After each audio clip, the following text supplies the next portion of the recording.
As the U.S. military stands by in the Persian Gulf, President Bush prepares to make his next moves in the Middle East. In Yugoslavia, another ceasefire in the fighting, but there is no peace there yet. And in this country, jobs lost. What happens when a business closes down and the help promised by the government isn't there? This is NBC Nightly News, reported by Garrick Utley in Washington. Good evening. The question this evening is really quite simple. Will Saddam Hussein comply with the United Nations sanctions and allow an unhindered investigation of his weapons of war, or will he have to be pressured to do so, including possible American military pressure? Well, this afternoon, Iraq's foreign minister met at the UN to give an answer, and tomorrow President Bush goes before the UN to lay out his plans for Saddam Hussein and peace in the Middle East. Jamie Gangel is at the White House this evening. Good evening, Jamie. Good evening, Garrick. As we speak, I am told that the president is putting the finishing touches on that speech. And while White House aides are hedging on exactly what it will say, no doubt there will be a message for Iraq. Returning from a weekend at Camp David, President Bush gave no hints about the speech. But having used the United Nations so successfully earlier this year to make war against Saddam, the president is no doubt confident that the UN will help him once again. This time to keep the Iraqi leader in line, to make sure Saddam allows UN teams to inspect his nuclear facilities. Or else, in the Persian Gulf today, a show of strength. While a new team of UN nuclear inspectors was arriving in Baghdad, U.S. forces in the Persian Gulf invited NBC News on board the USS Abraham Lincoln. The point? To send a message to Saddam, they are ready and waiting if the president gives the order. At the present time, we have Air Force ashore in Dhahran. We also have a Navy carrier battle group out here, and we have a Navy amphibious battle group out here. Those three force structures are a formidable, have a lot of capability, and they can do a lot of these missions, and it depends what level we finally get tasked with and assigned. And in fact, today at the United Nations, Iraq's foreign minister appeared to be making a conciliatory gesture. Will the UN be able to use helicopters over Iraq, sir? Yes, of course, they can use helicopters. White House aides also expect a major portion of the speech to address the Middle East peace process, specifically how to convince Israel to join in. One possible carrot, Bush may call for the repeal of the 1975 UN resolution, which equates Zionism with racism. The United States has always denounced the resolution and may see this as an opportunity to heal relations with Israel, relations damaged by President Bush's demand that Congress delay $10 billion in loan guarantees. The rest of the speech, Garrick, is expected to be a more philosophical look at the New World Order and the future for the Soviet Union and Eastern Europe. Garrick? Jamie, on the eve of the president's speech at the UN, some pretty clear signals were sent to Iraq today. We saw them in that report, that visit to the Navy ship. Right? No doubt about it. That visit was no accident. That was the White House and the Pentagon sending a very visible message to Saddam Hussein. That's who that admiral was speaking to. They want Saddam Hussein to know that the forces are in the Persian Gulf and ready to go if needed. Ready they are, but bottom line, Jamie, does the White House tonight really think that the military strength will have to be used? I don't think they know the answer to that yet, Garrick. That depends on what Saddam Hussein does. But we have seen this White House walk up to that line before and cross it.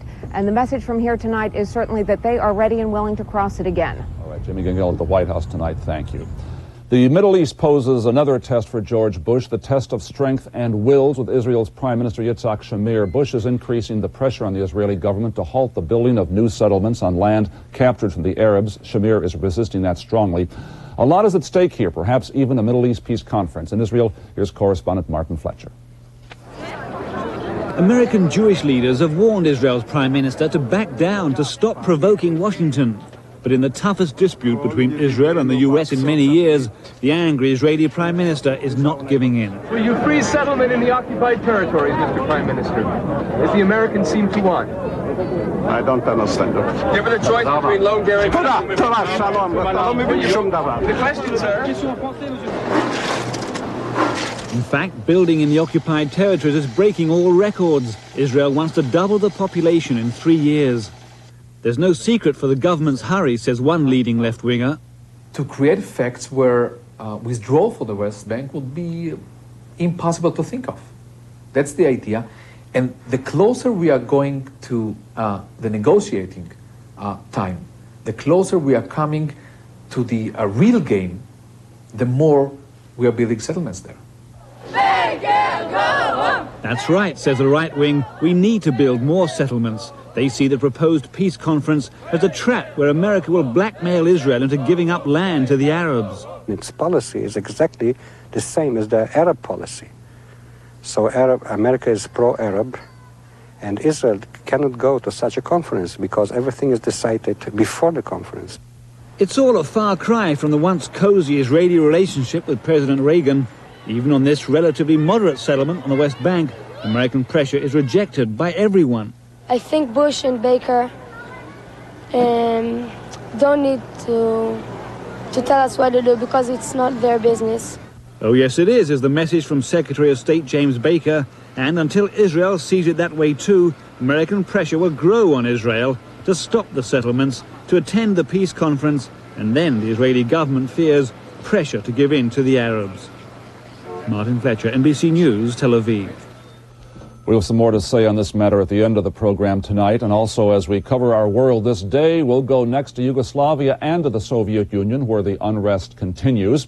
Also this evening, the oldest manuscripts of the Bible, the Dead Sea Scrolls, the subject of controversy. Finally, they're now being made public.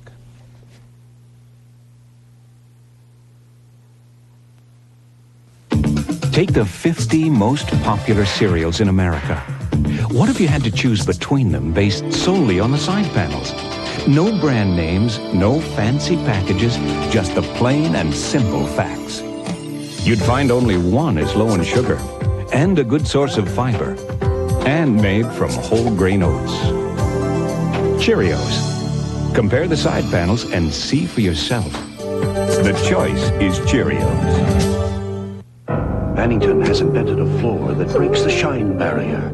Through all kinds of torture, Mannington Gold shines brighter and longer than even Armstrong's best floors.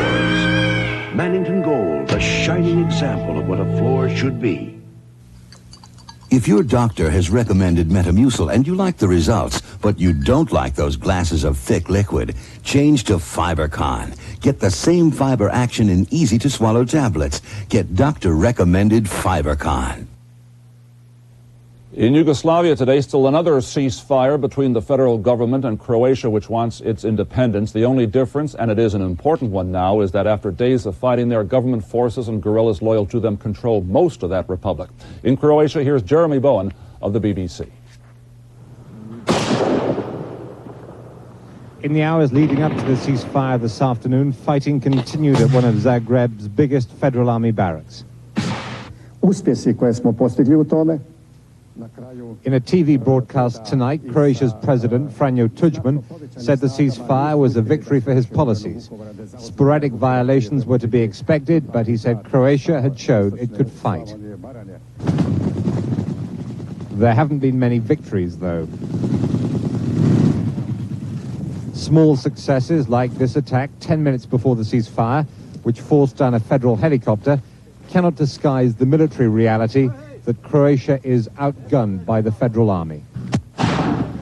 Just before the ceasefire, all they could do was mortar Federal troops who'd driven them back across the bridge from Petrinja, a town an hour's drive from Zagreb. The Croatians in Petrinja don't believe the ceasefire will last.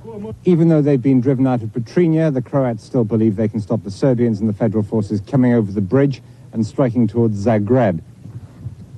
The bridge is mined, and the troops say they'll blow it up if the army tries to cross. Every previous ceasefire has been used as a chance to regroup. The ethnic conflict which brought them to the battlefield in the first place is no nearer solution. Tonight, Croatian television is showing pictures of the destruction of a federal jet. Perhaps to rally the morale of viewers who've started to believe that survival, not victory, is their best hope. Jeremy Bowen for NBC News, Zagreb. And now we turn to the Soviet Union, where the disintegration continues. Now it's Armenia declaring its independence there. Last night, long before the results of the referendum were known, people began celebrating the Armenian capital, Yerevan. The Soviet Union has controlled Armenia for 71 years.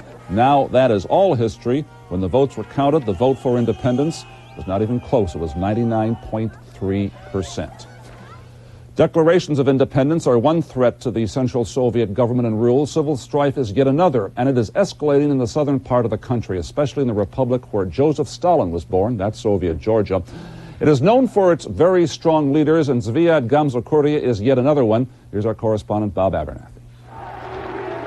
Supporters of Georgia's president, Zviad Gamzokurdia, chanted his name in Tbilisi while Gamzokurdia's opponents seized and surrounded Georgia's television center. Well-armed National Guardsmen joined the opposition, whose leaders accused the freely elected Gamzokurdia of becoming a dictator and demand that he resign. Gamzokurdia, in turn, has accused his critics of trying to seize power, but today he had talks with an opposition leader and reportedly agreed to an emergency session of Parliament to consider new elections. Yesterday, huge crowds for and against Gamzokurdia faced off in central Tbilisi across a barricade of buses as police tried with only occasional failure to keep the two sides apart. Last night, however, the scuffling turned to rock throwing and beatings with several dozen people hurt. So, although there are reports of compromise, the standoff and the danger remain in Georgia and in other newly independent republics. I think the next 5 years will really be a passage through hell for most of them. It's going to be very hard indeed. But there is new hope of ending another conflict. In a dramatic exercise of their new power, the two strongest republic leaders, Boris Yeltsin of Russia and Nursultan Nazarbayev of Kazakhstan, flew to Azerbaijan and Armenia to try to mediate those republics' ancient feud over territory both sides claimed. Fighting between the two republics has taken 800 lives in the past 3 years, but to a grateful crowd in Armenia, Yeltsin today announced both sides have agreed to begin peace talks tomorrow. Bob Abernathy, NBC News, Moscow.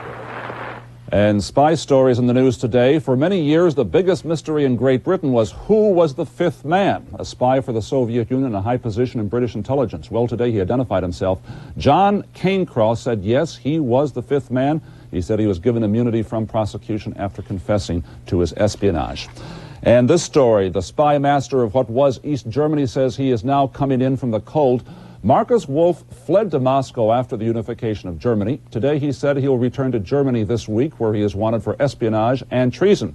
And he's already preparing his defense in Germany. Wolf said today that he has, quote, information that politicians and authorities in Germany would not be interested in seeing publicized. Domino's just what you're into. Domino's just where you're at. Just made fresh whenever you call. Domino's, you like it like that. Domino's, just what you're wanting when you pick up the phone. Domino's pepperoni pizza feast, yes. Nobody knows like Domino's how you like pizza at home. Domino's Pizza's pepperoni pizza feast, loaded with extra pepperoni and cheese. Now a medium's just $8.99 or two for $12.99. Domino's how to turn you on. Domino's how to make it hot. Nobody makes pizza fresher, because we don't make your pizza till you make your call and deliver in 30 minutes or less, guaranteed. Domino's, just what you want, so go pick up that phone. Order Domino's pepperoni pizza feast now. Nobody knows like Domino's how you like pizza at home. Oh, nobody knows like Domino's how you like pizza at home. You know, there's nothing square about prunes. These Sunsweet pitted prunes are not only irresistibly sweet and bursting with flavor, they're also perfectly round. Only one prune tastes Sunsweet. It's a comfort to know more people have taken Sominex over the past 30 years than any other sleep aid. Safe, simple Sominex.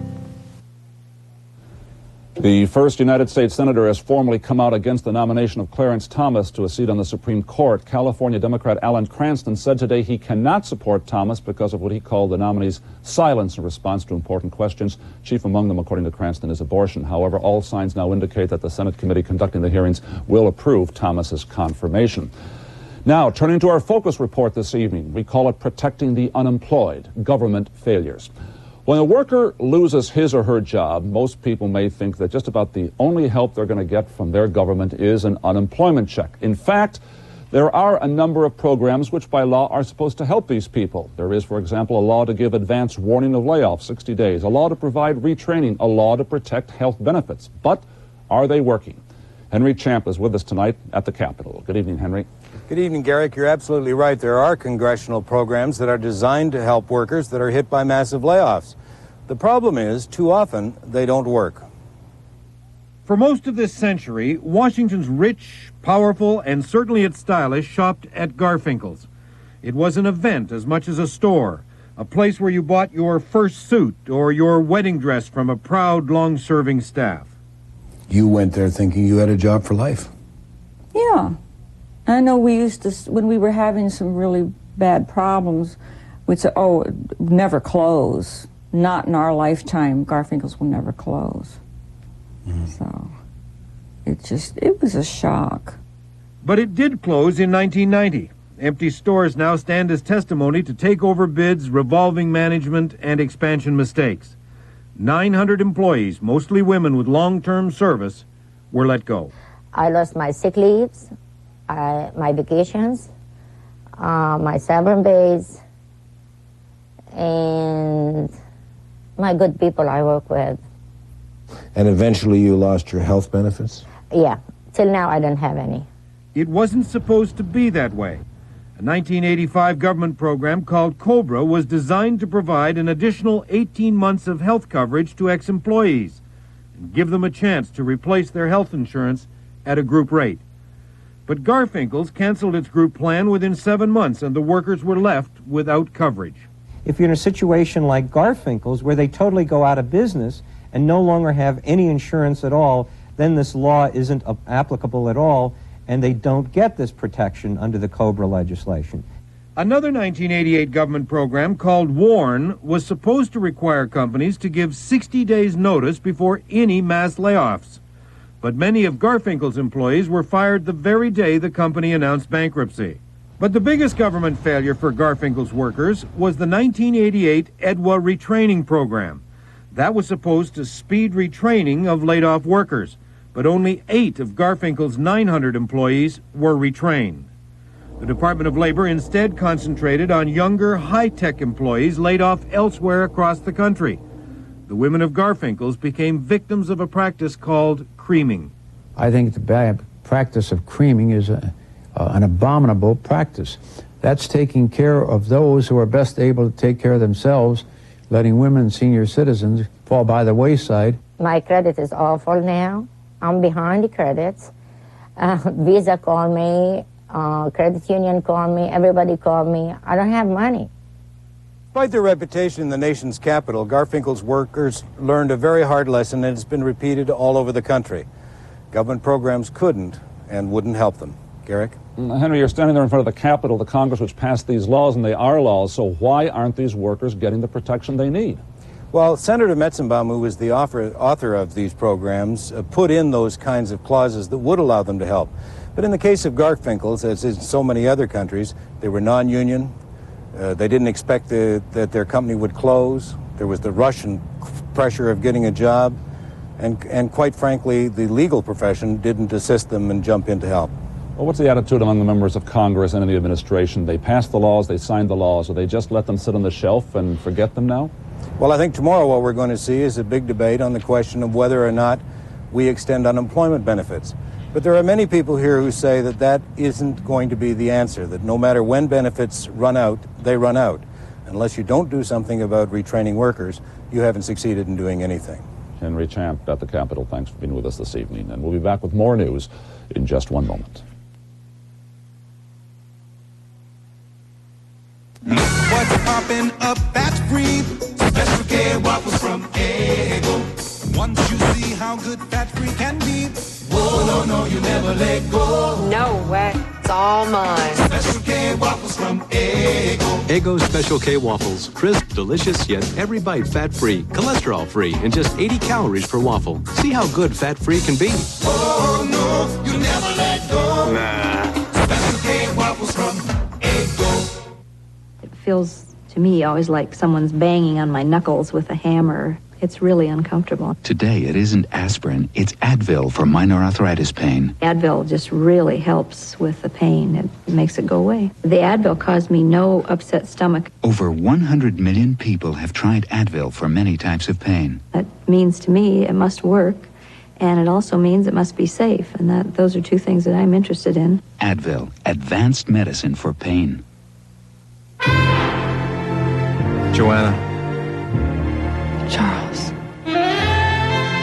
Theirs was a love affair. A love of butter, stopped short by cholesterol. I've dreamt of giving you this. I can't believe it's not butter. I Can't Believe It's Not Butter is still the only spread flavored with real sweet cream buttermilk for a fresh butter taste, but without the cholesterol to spoil the romance. I never thought I'd be swept off my feet again. I Can't Believe It's Not Butter, the taste you love without the cholesterol. Sometimes I feel like I'm being pulled in a dozen directions at once. Stress, poor diet, irregularity. Then I read about fiber therapy with new Metamucil wafers. They taste like cookies, so while the kids have their milk and cookies, I have my fiber. New Metamucil fiber wafers. Just 2 little wafers have as much soluble fiber as this bowl full of apples. Extra fiber you may need to stay regular. I still can't slow down, but at least now I can keep up. New Metamucil fiber wafers. Fiber therapy for busy people. In New York City this day, a rare sight, Billy Graham's first crusade in that city in 21 years. A crowd estimated at nearly 200,000 people turned out in Central Park to hear Graham. Organizers had used some creative promotion to get people to turn out in the park. One ad said simply, "Is the whole world going to hell, or is it just you?" And now to the roots of religion, the Dead Sea Scrolls. They include the oldest known manuscripts of the Bible, the Old Testament. The parchments were discovered more than 40 years ago, and since then only a few scholars, a very few, have been allowed to study them. But today, it was disclosed that the Huntington Library in California, which has photocopies of the scrolls, has decided to make them public. Keith Morrison tells us how that has ended one controversy and started another.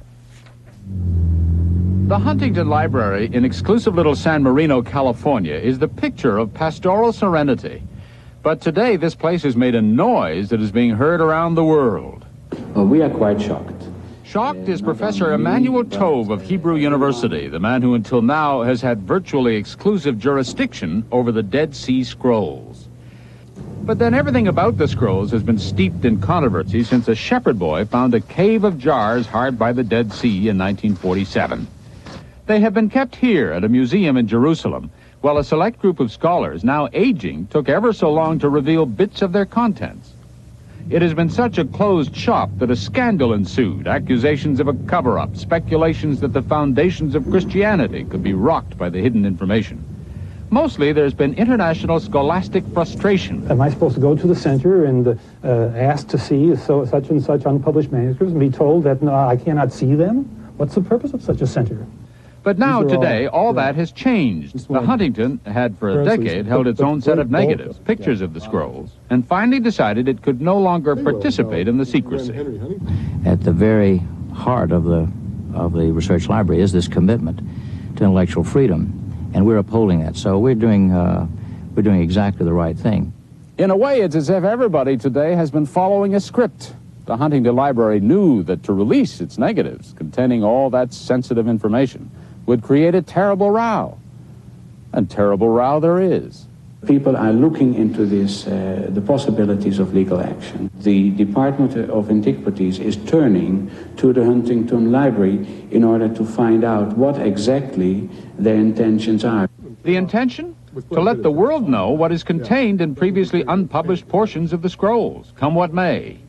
In here is the best look at Judeo-Christian antiquity the world has ever had, or in this case, has ever been denied. Today, said one scholar, is a watershed.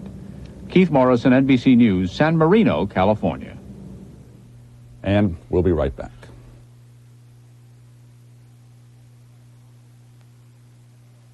Like to try Total? This man only eats post-raisin bran. So excuse me, a man's got to do what a man's got to do. Hope you're hungry. I got a manly appetite. Good, because you'll have to eat almost 3 bowls of raisin bran to get all the vitamins and minerals in 1 bowl of Total. 3 bowls? That's not manly. That's nuts. Whole Grain Total has 100% of a day's supply of 12 vitamins and minerals. Takes almost 3 bowls of post-raisin bran for that. Man's got to do what a man's got to do. Total. 1 bowl, 100%. Where do you want to be next year? You know, I don't plan to be a partner in this firm forever. In fact, I've been doing something on the side that could be very rewarding. I have an offer to work full-time with some kids. Pays $11,000 a year. Now, how can we restructure my portfolio so I can tell them yes? You can get there from here with Shearson Lehman Brothers. Ooh, honey, don't come near me, please. Oh, I can't. No, it's not a good idea. Oh, no, baby, not right now. Oh, sweetie, you don't want to get too close. Fight morning breath with Scope. Scope has 2 powerful ingredients to kill 90% of the bacteria that cause morning breath. Kiss me. What are you waiting for? Great kiss. You may kiss me now. Scope, the best thing first thing in the morning. I swim, I jog. I love junk food. Sometimes even I get constipation. When it happens to you, X-Lax pills give you a choice. Extra gentle for a little help, regular for a little more. X-Lax, for regular people who sometimes aren't. Just a moment ago, we saw the report about the Dead Sea Scrolls, that biblical testimony to the common roots of the Christian and Jewish faiths. Earlier in the program, we heard of the dispute between Israel and the Bush administration over the building of new settlements in the occupied territories, Jews consider to be their holy land, in which the Israeli government definitely does not want to give up. The American-Israeli relationship is close, and at times it can be confrontational, and so it is now. What is new now, though, is the emotional intensity of it. Recently, President Bush complained of the power of the Israeli lobby in Washington, and that struck some sensitive nerves. Then a right-wing member of the Israeli government said that Bush's attitude was almost, quote, anti-Semitic. Both sides realize they are moving in a dangerous direction. And attitudes are shifting against Israel in this country.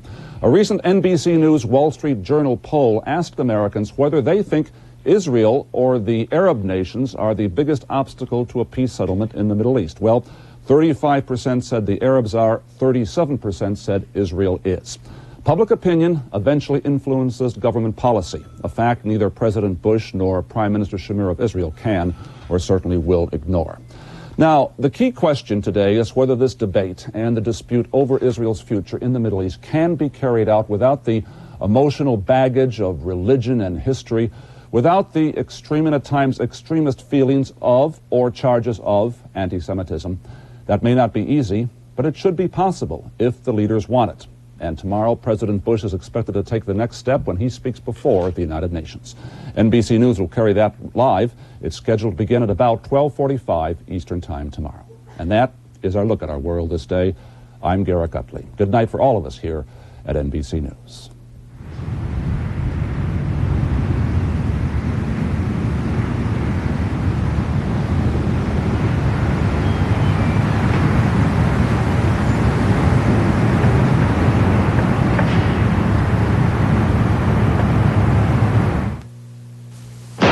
Under arrest. An innocent boy. Guilty. I did not do this! A tormented family. What the hell happened here? A father's only hope to save his son was to fight. Bobby's still sitting right there in that cell! Based on a true story. What can we do? We're gonna get you out of there. Martin Sheen, guilty until proven innocent, tonight on NBC. This week, Mark Harmon with his new primetime series, Dolly Parton with her hot TV movie, and Harry Connick Jr. with Katie Couric and Brian Gumble this week on Today.